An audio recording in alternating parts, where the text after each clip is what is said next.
Good evening, good afternoon, everybody. So thank you all for joining us on this warm March afternoon for our second lunchtime expedition in 2019. Just one quick announcement. Please silence or turn off your cell phone or electronic devices. We're grateful for the support from the Nancy Carroll Draper Foundation and Sage Creek Ranch, which has enabled the Buffalo Bill Center of the West and the Draper Natural History Museum to offer programs like Lunchtime Expedition and the Draper After Dark programs. And that said, the Lunchtime Expedition series is going on 20 years, so all right, going strong. These lectures are being recorded, and they are going to be uploaded to our Draper YouTube channel. So if you've missed our speaker, Zach Hutchinson from Audubon Rockies last month, or you want to see any of the speakers from last year, you can find those available online. So today we're going to hear from Andrew Rossi, an interpretive guide and science communicator who specializes in paleontology education in museums. Andrew is currently a public relations specialist and educator at the Wyoming Dinosaur Center in Thermopolis. Before coming to the Wyoming Dinosaur Center, Andrew was an education interpreter at the Cleveland Metroparks Zoo and education docent at the Cleveland Museum of Natural History. He has collaborated with several organizations for paleontological research, outreach, including being a content creator for Google's Cultural Institute, a featured consultant for Disney Pixar's 2015 film The Good Dinosaur, several collaborations with the Wyoming Office of Tourism, and featured articles by the Toronto Star and the Washington Post. He is currently directing the Cody Community Theater's spring-summer production of Into the Woods. The title of Andrew's talk today is It's Not Child's Play, Dinosaurs, Citizen Science, and the Experience Economy. Please give Andrew Rossi a warm welcome.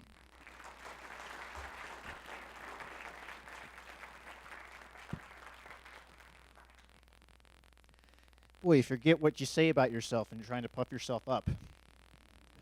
So welcome everybody, I'm Andrew and we've got a lot to cover. Just to give you a little idea of the day I'm having, I got approached by Bonnie Hunt to give this lecture and I immediately said yes. I forgot that I had committed to give 2 long-distance streamable learning programs via the internet, and I forgot that I committed to that when they called me up to do a 3rd one today. So this is my 3rd presentation today. I've got 1 more to go after this, so without further ado, let's get started. So dinosaurs, enough said. We all know dinosaurs, we all love dinosaurs, but today we're examining them from a fundamentally different place in terms of how we relate to them and how we experience them. So when you get the idea of experiencing dinosaurs, I know immediately the image that is conjured up in your head, and that's something like, oh, I forgot I threw this in there. This is great. So, love editing these things last minute. Keeps things exciting. So all the blue dots that you have here are spots that I could just think of off the top of my head where we find fossils in Wyoming. Got to do my sales pitch. Wyoming has now been proven to be one of the most fossil-rich places on the planet, not just in terms of how much we find, the quantity, but in terms of how many people come out here looking for fossils from every age, every epoch that life existed on the planet. There are more fossils published out of Wyoming than anywhere else in the world, so that's something really to be proud of. Okay, so now when you think of paleontology, this is the image that's cropped up into your mind. This is directly from the opening of Jurassic Park, and believe me, if I found anything as beautiful as this, I wouldn't be standing here today. I'd already be making millions of dollars somewhere else. Point being, this is not a realistic perspective of what paleontology is, but in a sense, it is the most accessible that it gets for most of us. So before we get a bit more in depth, let's talk about the title and get some definitions out of the way. So 2 things I'm going to be focusing on today, the experience economy and citizen science. So these are the best definitions that I could find, and by best I mean that they were concise and they weren't too complex. So experience economy, an economy in which many goods or services are sold by emphasizing the effect they have on people's lives. Okay. Citizen science is scientific work undertaken by members of the general public, often in collaboration with or under the direction of professional scientists and scientific institutions. Both perfectly serviceable definitions, both get the point across. They're exactly what we need. But as part of my job, it's taking the bigger picture and distilling it into what we need. So I took the liberty of amending both of these definitions in words that I think we all can appreciate. Experience economy is people paying for memories over objects. That's the base, simple explanation. And citizen science is regular folks, emphasis on non-specialists. So we would all qualify as regular folks because unless I'm mistaken, nobody in here has an advanced degree in paleontology, which between us I think is a good thing. And engaging, but citizens, regular folks, engaging in legitimate scientific discovery. So it's not just fluff, they're actually contributing in a meaningful way. So here's an example of some citizen science projects that I found listed by their names and by the field of study that they're working with. So we've got a pretty good spread here. We've got seismology, it's covering geology and rocks, marine ecology, lots of bird citizen science projects, herpetology for reptiles, climatology, studying climate change, fish. We sneak a dinosaur thing in there, but it's not dinosaurs, it's actually astronomy. These things happen. That illustrates a point I'm about to make. So what we see with citizen science projects, with everything we have here, is accessibility. These are all things that we can find in our backyard. You can find, like leopards, that one. We can find butterflies in our backyard. We can find birds in our backyard. All of these things are accessible and easy to find. It makes them good citizen science things. I looked through a list of well-known and ongoing citizen science projects. Not only was there not one for dinosaurs, there wasn't one for paleontology at all. And even though paleontology as a concept is really accessible, the fact that we're not tapping into this resource, having people do this largely for free, is a bit of a missed opportunity. So that leads me to my controversial claim, which I'm going to make, and maybe some people in my field will see this and get mad at me. Wouldn't be the first time. Paleontology is not accessible to the general public, and it's paleontology's fault. And I'll explain to you what I mean. So when we think about accessing dinosaurs, how do we cover that? What is accessibility to dinosaurs? And I thought of a few ways. So this is the American Museum of Natural History in New York, which is widely regarded as one of the best dinosaur museums in the world. And just to get my shameless plug in, that one's from Wyoming, and that one's from Wyoming, and that one's from Wyoming.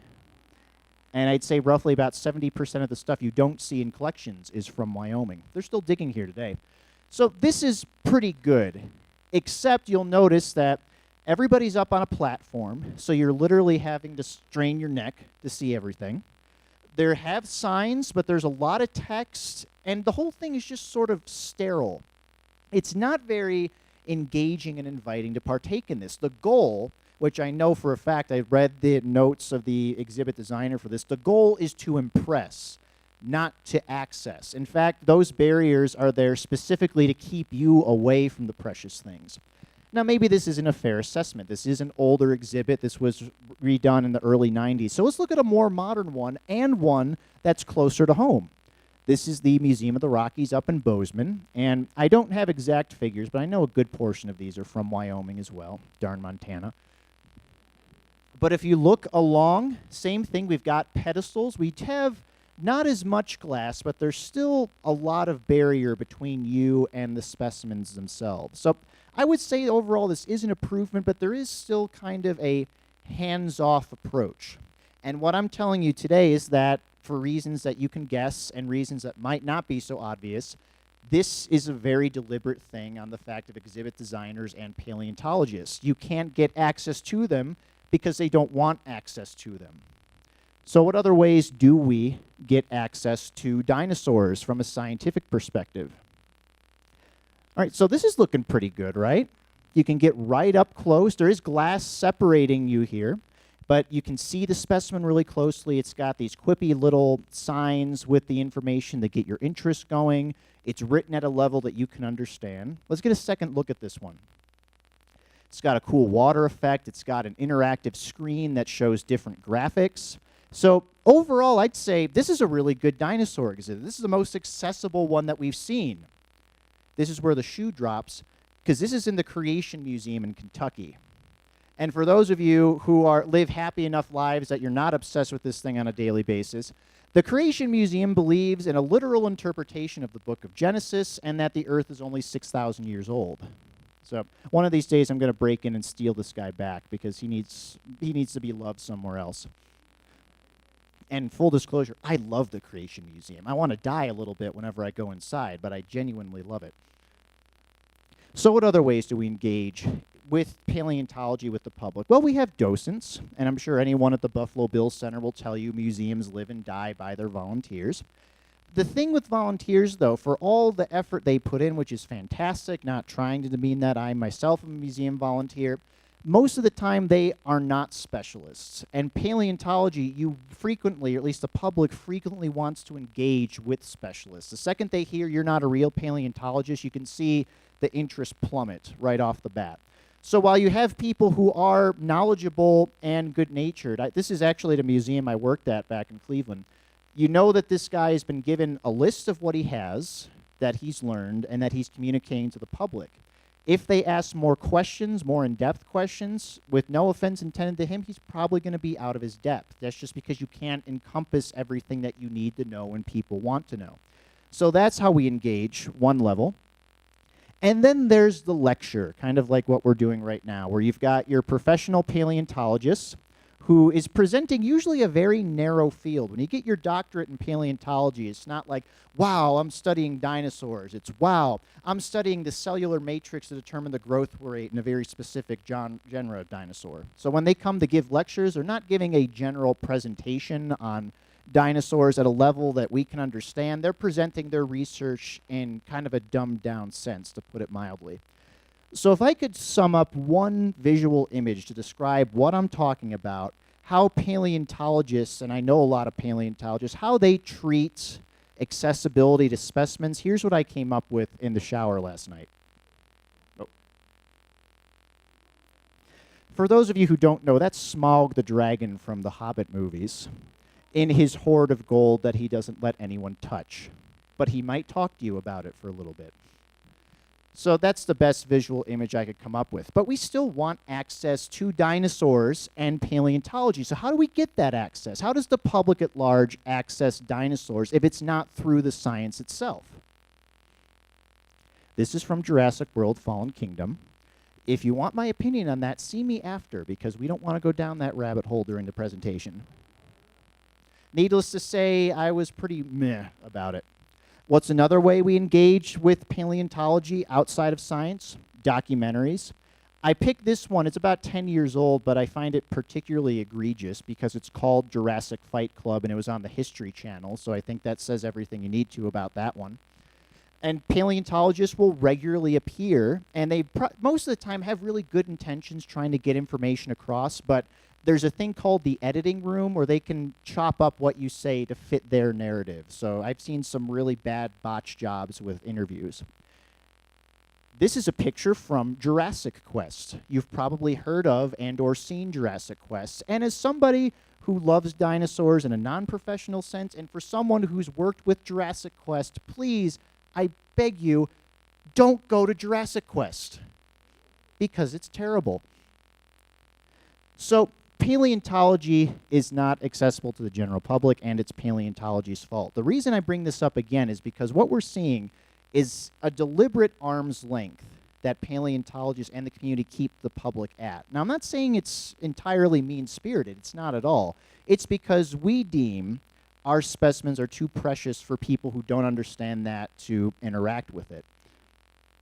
So the questions remain: how do you make paleontology accessible in a true and genuine sense, and not just dinosaurs, paleontology as a whole? How do you make paleontology an experience, something memorable? And how do you make citizen science relevant in paleontology? Well, there's fossil excavation. That's a really easy way to make things accessible. But setting aside the fact that probably none of these people here would want you anywhere near this, based on your experience level, you have to look at where fossils turn up.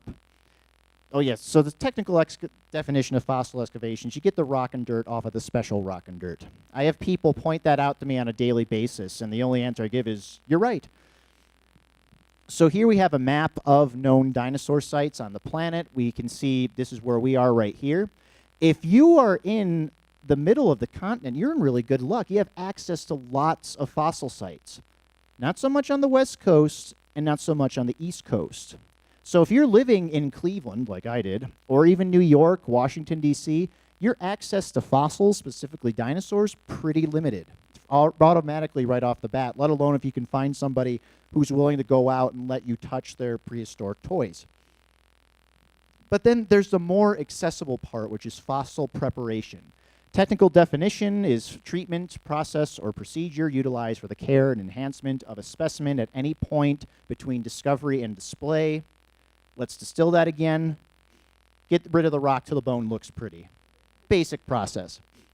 Most museums in the country have a prep lab, even if they have not found the dinosaurs in the immediate area. So it's the most laborious process of the whole thing.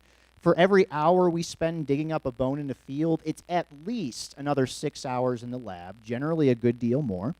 It's the most populous process. This gentleman in the picture is not a PhD scientist. He's a volunteer, and he's been trained to work with this stuff. Most preparators you see in museum are volunteers. So it's the most accessible part of paleontology because every museum tends to have one of these, and they have specimens that they're working on. But it's also the most inaccessible process of paleontology. And picture's worth 1,000 words. Let me show you what I mean. So here is a prep lab at the Field Museum in Chicago. First, you'll notice the very obvious metal bar. So please don't tap on the glass. It becomes kind of redundant if you can't even reach the glass, but they've got that extra fail-safe there. But this is the one that particularly interests me. Wondering what we're working on? Check out the flyers in the windows.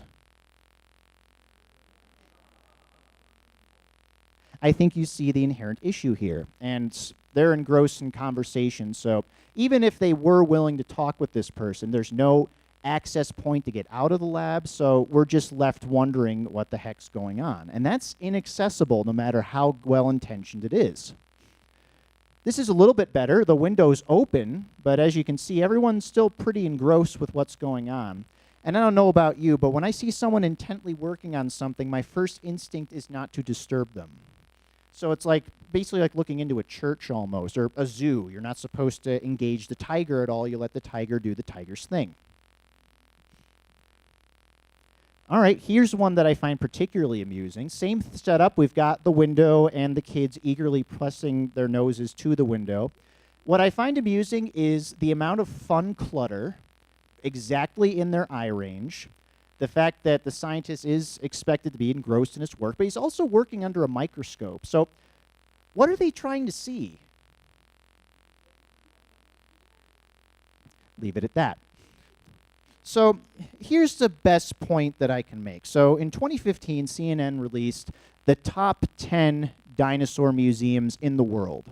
I work at number 6 right now. Come May, I'm actually going to be taking a temporary position and work at number 5 for 18 months. So if that trend continues, I guess I have to move to Australia in a few years, but we'll see what happens.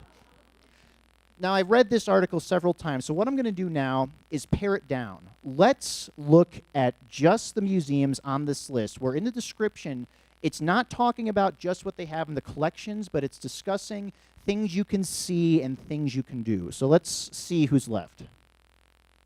Okay, so that severely limits our option. Less than half of this list is about experiences. The rest of this is just about collections, what you can see. Let's take it a step further. Let's pare it down to where the majority of the explanation of the museum is not collections, but things you can do, where the bulk of each paragraph is what you can do at the museum.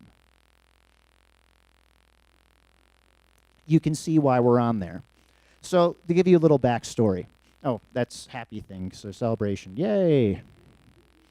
So the Wyoming Dinosaur Center was founded in 1995 because of the fossils found outside of Thermopolis. It was the sites first, and then the museum. Because you're probably thinking, why would we build a museum in Thermopolis when Cody's right here?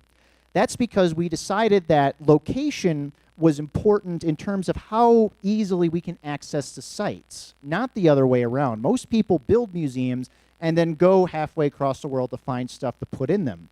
We found the stuff to put in the museum, and we built our glorified airplane hangar 10 minutes away to store everything. I'm not a fan of our building. And the big thing is that citizen science was the plan from day one. It was not adopted. The idea was if we build a museum here, we have an opportunity to invite the public to engage with us. And that's been our mantra from day one. We have dig site tours and digging programs, which I'll discuss a bit more in depth in a little bit. So here's a picture of some of our staff up on the hill. Particularly interesting to note, we've got an arm bone right here connected with a shoulder blade right next to it from a big plant-eating dinosaur. This site's a nightmare. We call it BS, not for the reason that you're thinking. But we have found almost 2,000 bones in this one pit alone. And in 20 years of digging, we've dug from this level all the way back here. Slow, laborious, and very rewarding. So we have our dig for a day. It's offered May through September, weather permitting. And it's a full-day program. You come in at 8, you go out to the site, stay as long as you like, and you have your own personal guide for the entire day. You go at your own schedule. It's an individual experience. There's not a mob of people who's going out with your guide, which most people anticipate when they join us. It's a small, just your family. And it's limited by staff and by sites. When I started working there in 2012, we took out a max of 3 digs a day. Last year, we were taking out 5 digs a day at some point. So the demand is going up significantly, but we're limited by how many sites we have available and how many people we have working. Then there's the dig site tour, offered through the same period, because show of hands, who would want to go halfway up a mountain to see dinosaur bones covered in snow right now? Okay, we got a few. I admire your trepidation. I would not. And that's a 1 to 2 hour program for 14 to 25 people, depending on what vehicle that we can get up there. We have a van and we have a bus. The bus is bigger, but the bus breaks down a lot, and none of us have a license to drive a bus. 14 people is how many you can drive without needing a commercial driver's license, so that's why we like the van. And that is a group experience. Unless you're very lucky and it's a slow day, you're not going to be by yourself with your family for a dig site tour. You're going to be with a lot of strangers. This program is limited by vehicle capacity, but there is more opportunity. We send our tours out now every 2 hours, so you miss the first tour, you can come back and take another one. It's not quite as limited as our dig for a day. And then, of course, we have our prep lab, only part of the museum that operates throughout the entire year. We have 2 to 3 full-time staff in there. I put 2 to 3 because we keep our job titles kind of ambiguous, so some days we're all working in the lab, other days there's something else that needs our attention. We're not in there all the time. Research is secondary to visitor preparation. You go to most labs and most museums, they're working on research specimens. Our focus, and most of the stuff we're working on, is not for research, it's figuring out what's going to be workable for visitors when they come into the lab. And the lab is limited by staff and by space, similar to the dig for days. So what I'm going to get into now is reevaluating our approach to our dig site tour and the lab portion of our dig for a day. Talk about what we do differently. So the dig site tour is pretty obvious. This landscape is gorgeous, but it's intimidating in the sense that you look at that and you say, I have no clue what's going on. So you can understand the benefit of having somebody who's knowledgeable there to explain it to you. And it makes most people happy. This woman, not so much. So a little bit of a background for the sites themselves. We found the sites in 1993. The museum was open 2 years later once we confirm what we have. We have anywhere from 80 to 130 confirmed sites within a 500-acre area. The property itself is 7,500 acres. This is how many we found in just 500. Most of those we haven't even touched yet. So you could make a very compelling argument that this is one of the richest fossil locales in the world, just based on that diversity, or that number. I got to get to diversity. We have found close to 15,000 bones in 25 years. We're finding more every summer, usually around 100 to 200 at a time. But what's interesting about the site is that there isn't a diversity of species here. We are not finding several different species of dinosaurs. We're finding multiples of the same few ones, which is unusual, especially given that this is in a layer of rock called the Morrison Formation, one of the most famous dinosaur layers in the world. And usually you find dozens of different species, large and small dinosaurs, crocodiles, turtles, all sorts of early critters. What we find are these 4. And notice the dates. So we've got Apatosaurus, 1877, Allosaurus, 1877, Camarasaurus, 1877. That's a really good vintage for dinosaurs. And Diplodocus, 1878. He just missed the cut. That would have made an even better year. These dinosaurs we have known for well over 100 years, and they're not exceptional in the sense that they're not new. Think about when you read the news or hear about dinosaurs, you're not hearing about new things about the same old guys unless it's T-Rex. What you're hearing about are new species, because that's, for lack of a better word, that's the sexy thing to find. That's what everybody wants. Show of hands right now. What would you rather find? Would you rather find hundreds, even thousands of bones of the same one type of dinosaur, or one new species, one skeleton of a brand new species? Who says one new one?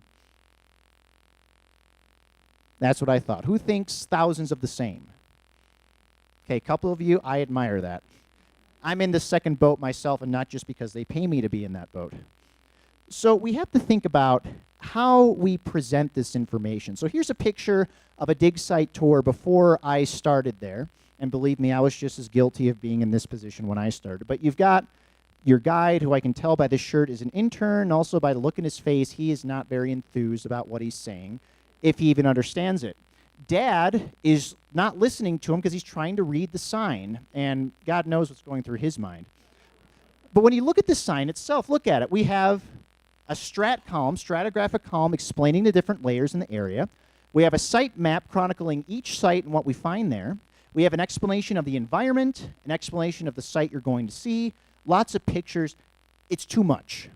And you can see this poor guy trying to process all of that while he's got this guy droning on about God knows what.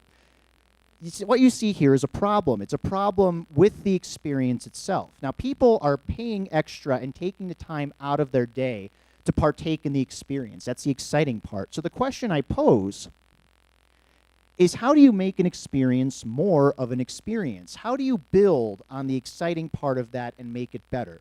It's not in terms of the information. You can't change what's there and what you're talking about. What you have to do is reframe the narrative. And that's what I'm going to get more in depth. This is what I've been experimenting with for the past few years. So here are the things that I heard routinely in the talks that people were giving. We've got the same old dinosaurs, there's no new dinosaurs, and it's annoying. So you pay your extra $5 to get on the van and go out to see live dinosaur sites, and the first thing you hear is, yeah, there's nothing new here. Okay, that's a problem with how you frame the narrative of the experience. So I started toying with this. Same Old Dinosaurs is a unique chance to study the everyday life of dinosaurs. If you're finding multiple specimens of the same animal, you can compare and contrast and see what differences there are, because it's easier because you know you've got all the same thing. And that's routinely what we do in our research at the Dinosaur Center. A lack of new dinosaurs means that our focus is learning new things about the dinosaurs we thought that we knew. You all know Brontosaurus, right? Well, what we're doing is taking Brontosaurus that you probably have all visualized in your head already. It's like, I know that dinosaur, and saying, you don't know a thing about this dinosaur, because we're finding new stuff out all the time. And a frustrating lack of species is a mystery waiting to be solved. We don't know why more animals don't turn up. And I'm not just talking about dinosaurs. We have found no crocodiles, no turtles, no fish, no lizards, none of the other animals that live in that environment. Just the same monotonous sequence of the same species of dinosaur. That could be a really boring thing. It also could be a really intriguing thing. Why? Why is there literally nothing else turning up? And that's how you reframe the narrative in this context. You take what your negatives and you reframe them into positives. It's not lying by any stretch of the imagination. It's just taking the information you have and presenting it in a way that's honest, realistic, and still exciting, which is not as easy as you might think. I call it the beauty of the mundane. You find what seems boring and you make it spectacular.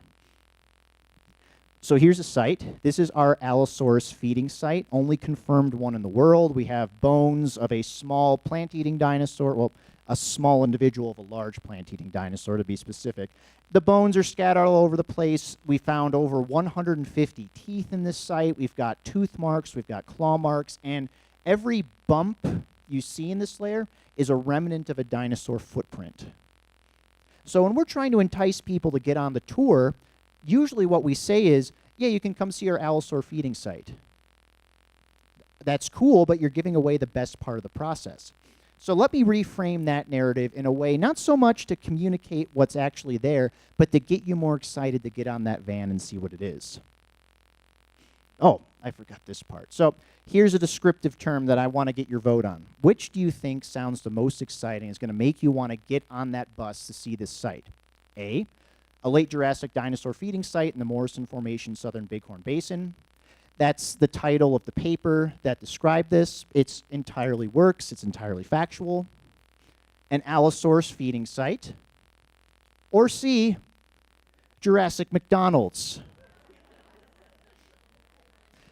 You can probably guess what I call it. Take a guided tour of our sites with a paleontologist as your guide. Watch our scientists in action, see fossils being discovered, and help piece together a prehistoric mystery at our most famous dinosaur site, all just 10 minutes away from the museum. Does that make you excited to get on a bus and see what we have there? I'm sincerely asking because this is going to go into our brochure.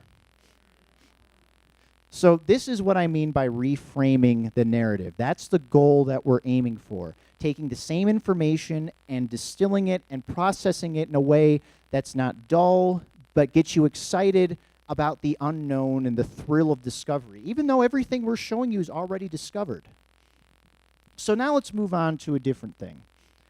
What are the 3 words that, when spoken together, instill more confidence than anything else you can say? We don't know. You would be amazed how rare you hear that, not just in paleontology, but in science. If somebody asks me a question, I don't know.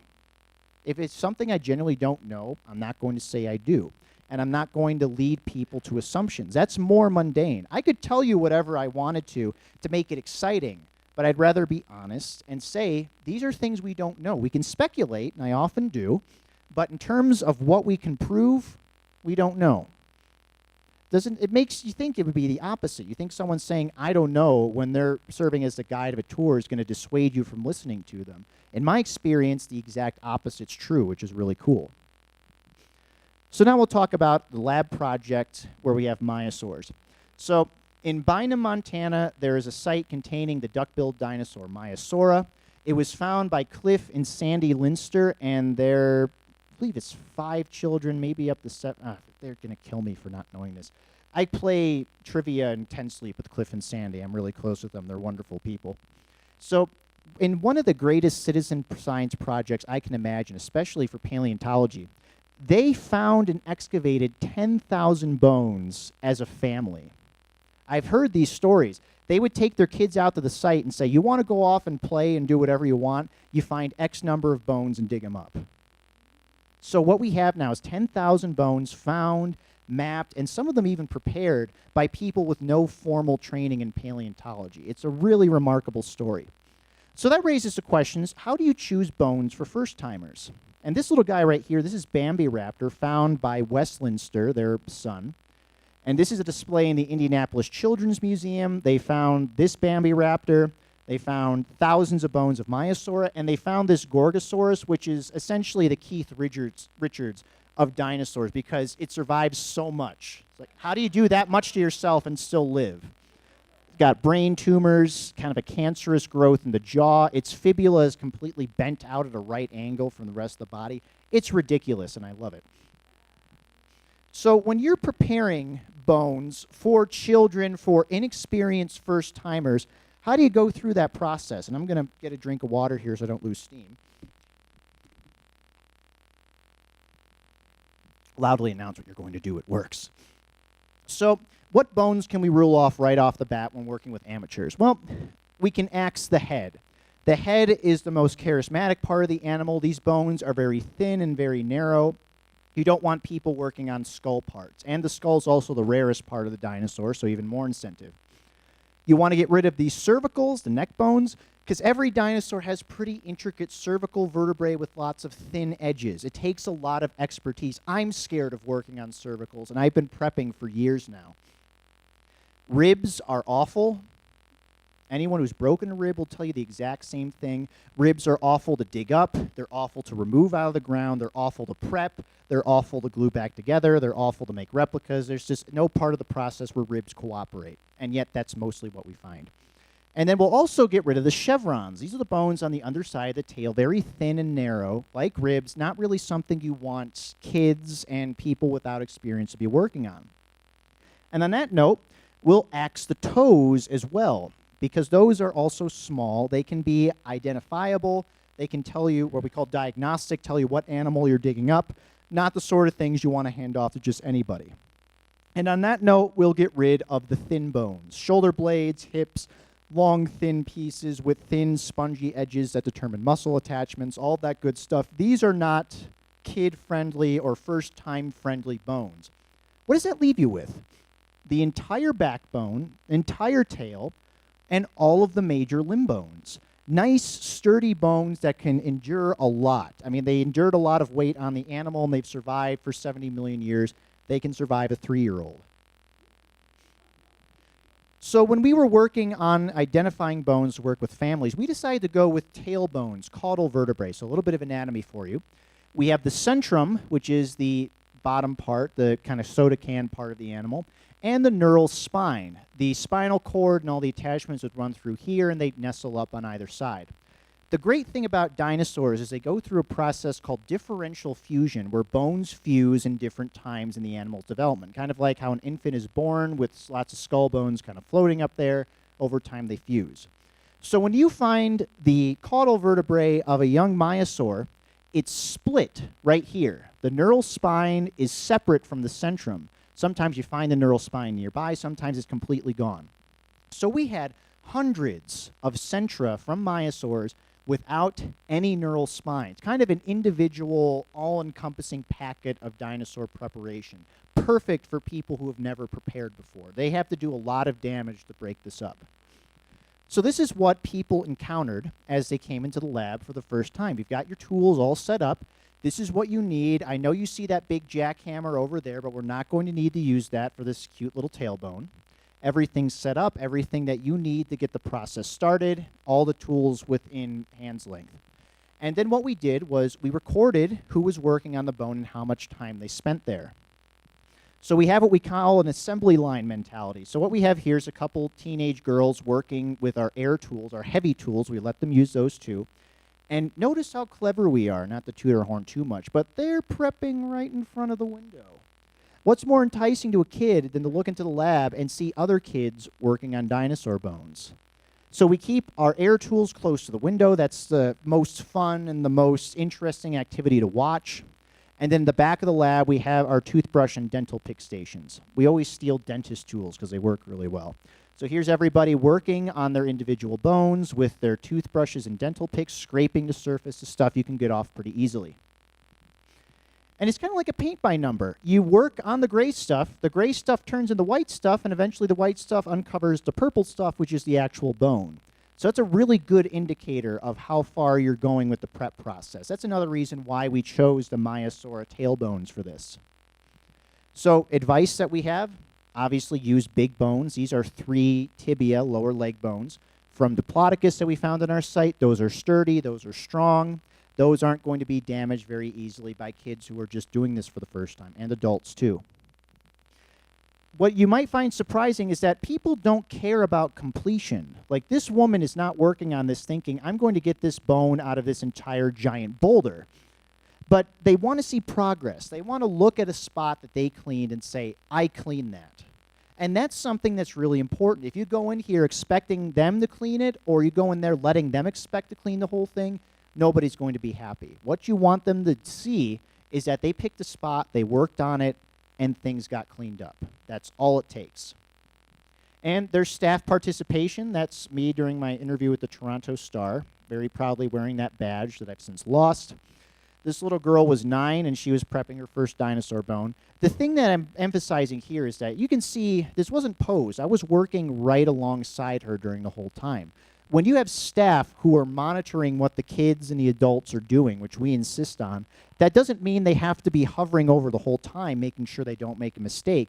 They can work on their own projects. So you're doubling the efficiency of the lab by giving the simple things to the first-timers and giving your experienced staff more intricate things. Sometimes we found tailbones where that neural spine was still attached. I'd give the kids the centra part, the sturdy part, and I would be prepping the neural spine.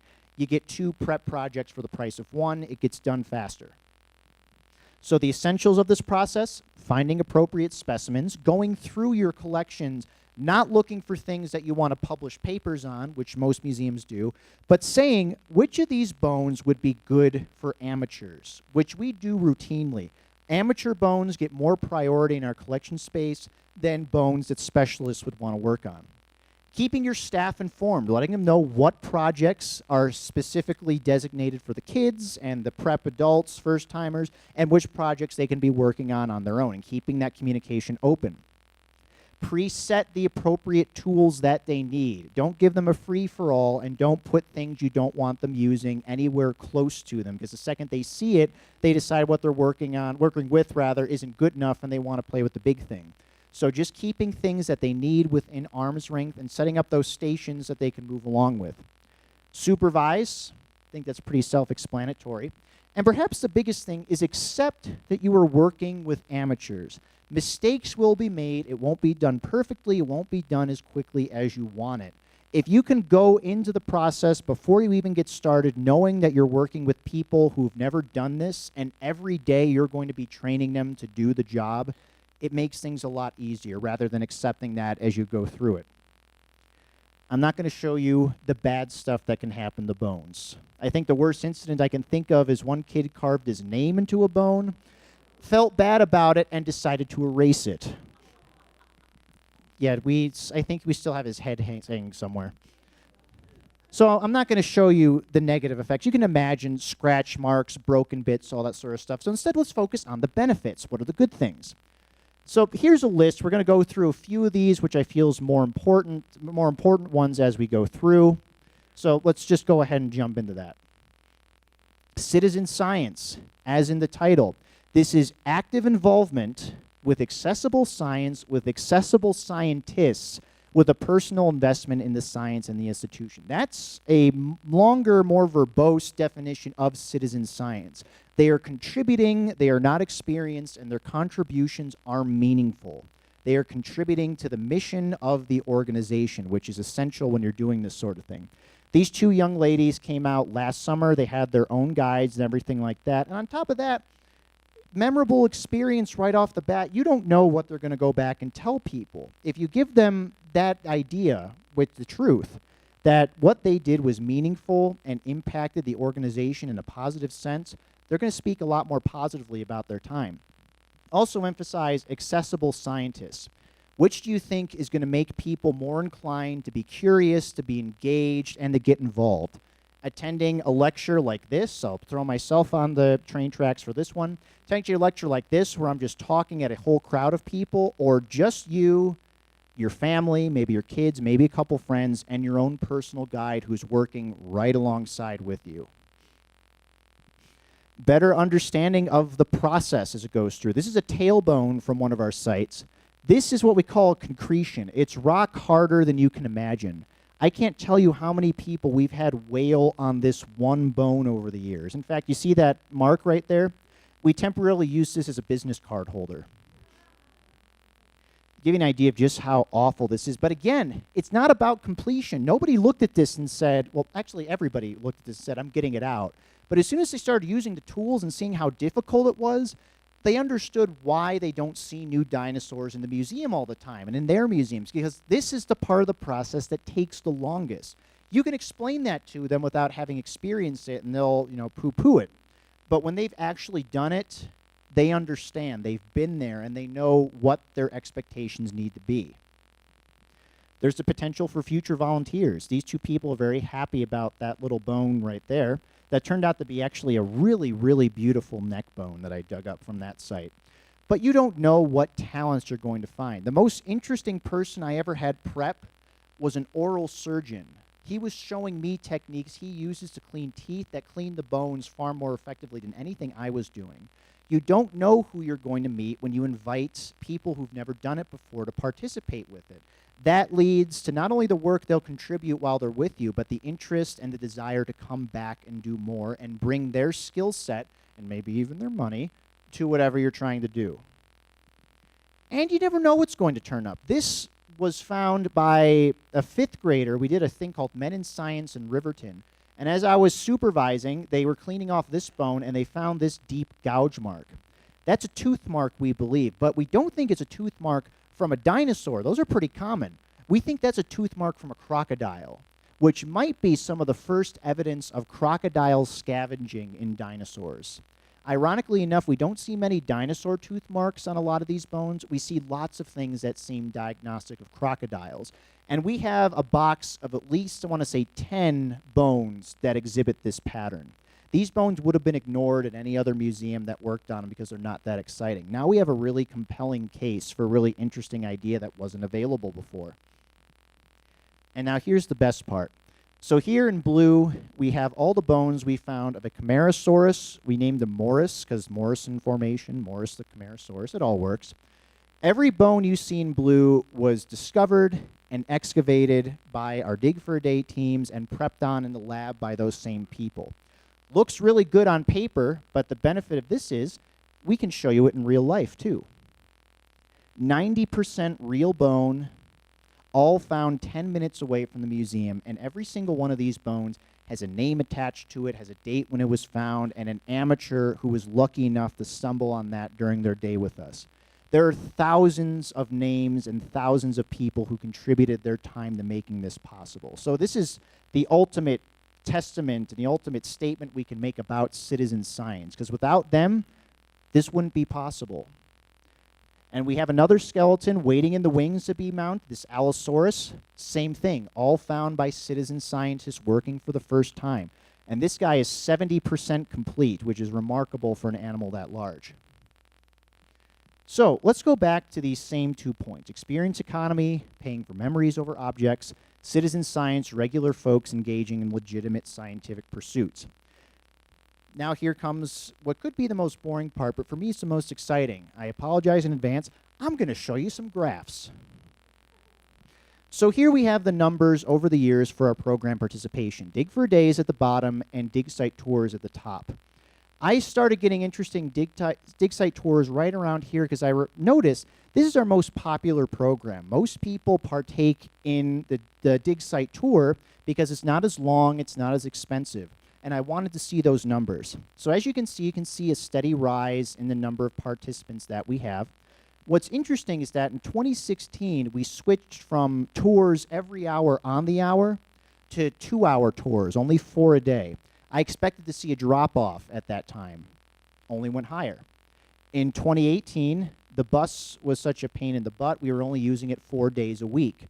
Limited capacity. I expected numbers to go down again. They only rose. I do expect these to level off, not because demand is sunk, but because we just don't have the capacity to carry people anymore. But here's the remarkable thing. 2,998 people registered, that's not counting children under 3, paid the extra money to go on the dig site tour. We had 28,000 visitors in 2018. 10% of our museum visitors are choosing to partake in a first-person program.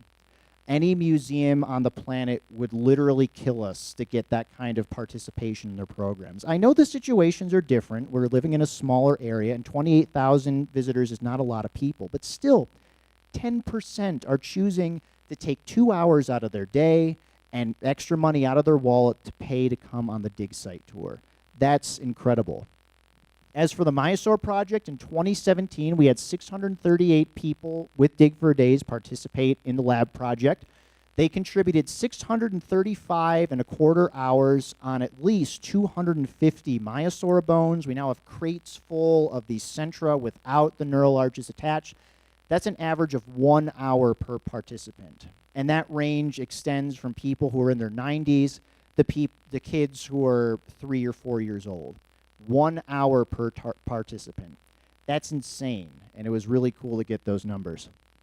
But the best thing I can emphasize, memorable experience. This picture is not posed. This was not taken by any of our staff photographers. I pulled this off of TripAdvisor. But that really instills the whole thing that we're trying to get to, this impromptu moment, and you can imagine what's going through this kid's head, because he's getting a personal experience looking at real dinosaur bones with a knowledgeable person, and the parents are going nuts over this. That's what's going to retain, that's what's going to keep him interested, and that's what's going to bring him and his family back. That's all, folks.